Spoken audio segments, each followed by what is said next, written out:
Hello all, Namaste. In this video, I shall be discussing about different types of mastoid X-rays.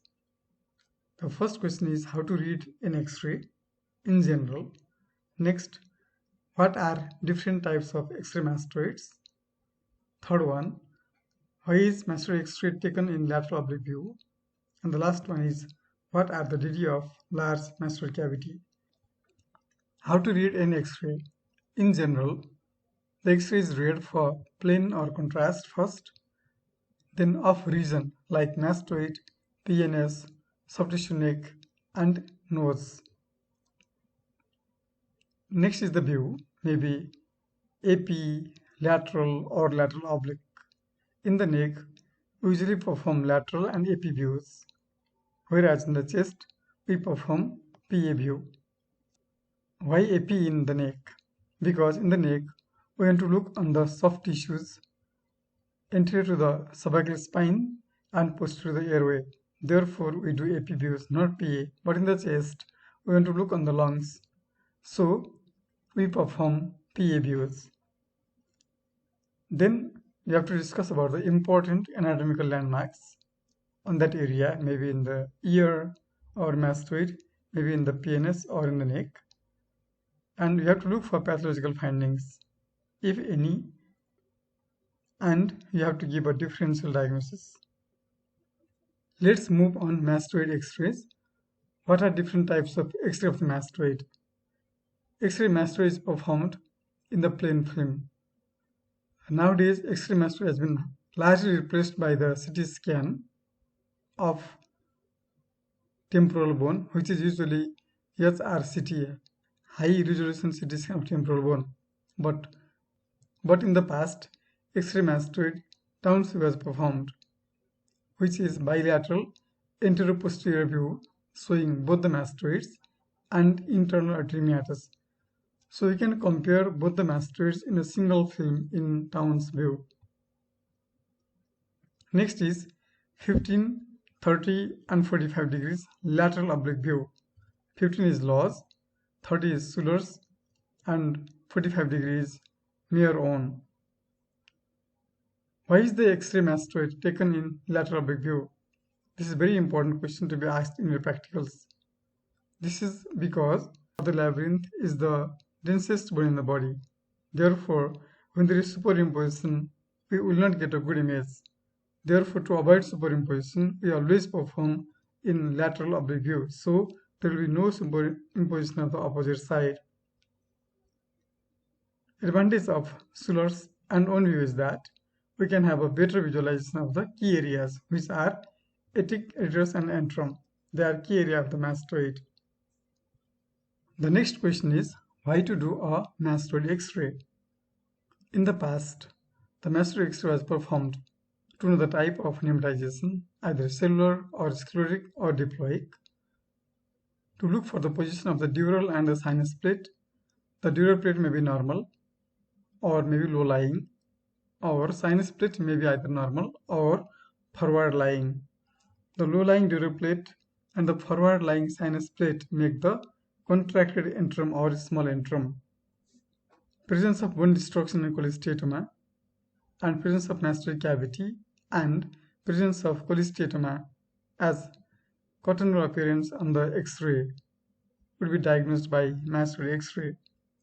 But we need to understand that cotton wool appearance is very uncommon finding in cholesteatoma. We need to read the X-ray mastoid in a standard way.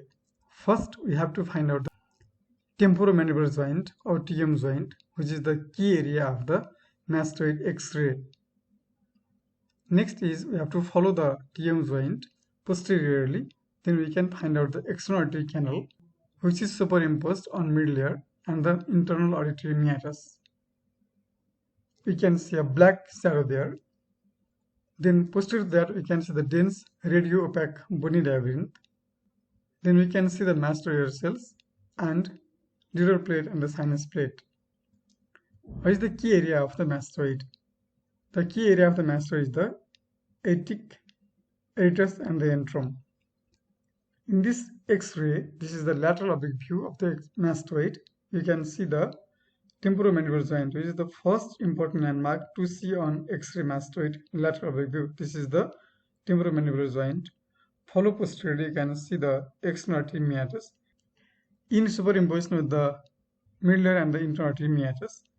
Then you can see the labyrinth, which is the dense structure. Then you can see the mastoid pneumatization. This is the mastoid pneumatization, which is Diploic here. Then you can see the dural plate. This is the dural plate. The dural plate is formed by the tegmen tympani and tegmen enteri. Tegmen tympani is the portion of the dura which is above the mid layer, and tegmen enteri is the portion of dura which is above the mastoid antrum. So this is the synovial angle or Citiris angle, and this is the sinus plate. The sinus plate is the bony plate which overlies the sigmoid sinus. Now, the cellular mastoid in the X-ray is seen in around 80 to 90% cases. It is defined as presence of plenty of mastoid cells. You can see here there are plenty of mastoid cells forming the honeycomb appearance.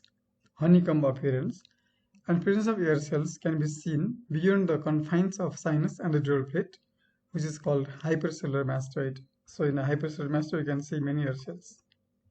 The sclerotic mastoid is that where there is absence of all the mastoid cells except mastoid antrum, which is smaller in size compared to normal size. That means maybe small antrum or contracted antrum. It is seen in chronic otitis media with effusion, COSMTT, AIDS. Next is diploic mastoid, which is seen in less than 1% of cases. The mastoid air cells are mostly hazy in this type. You can also see cholesteatoma erosion, where you can see central grayish-white shadow as cotton wool appearance, which is surrounded by radiolucency due to bone destruction, and that is also surrounded by dense white bone of sclerosis. So this is the typical finding in cholesteatoma erosion, which is seen in only 4 to 5% of cases. Nowadays, the mastoid X-rays has been largely replaced by the HRCT of temporal bone. At last, what is the DD of mastoid cavity?